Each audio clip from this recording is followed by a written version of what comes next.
Greece has a checkered history when it comes to repaying its debts. Defaults span the 19th and 20th centuries, peaking with last year's shock failure to pay back the IMF on time. Thanks to the current crisis, it's been 18 months since Greece was last able to sell bonds on international capital markets. But if the Prime Minister has his way, investors won't have to wait too much longer for new issuance. After 2 elections, a referendum and fretful negotiations with creditors to secure a new bailout and avoid leaving the euro, Greece is hoping to restart sales of sovereign bonds within the next 18 months. Then again, debt sales in Greece have never really dried up. On Tuesday, Athens sold over 1.6 billion euros of 6-month T-bills to refinance maturing debt at a rate of 2.97%, the exact yield that it sold debt at since March 2015.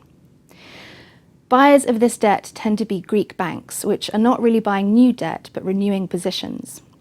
But in the wider Greek debt market, there's evidence that other sorts of buyers have started to reappear once again. Last year was, by any measure, a problem for investors in Greece. The Athens Stock Exchange was down over 25% over the year, and while Greek bonds may have been one of the better performers in the region, they suffered months of painful volatility.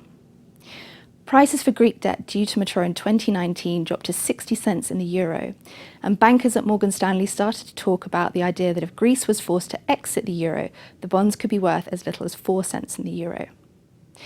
But prices for those same bonds are now at 90 cents in the euro, which might suggest a cheerful outlook for investors if it were not for the fact that the yield remains far higher than any other in the region.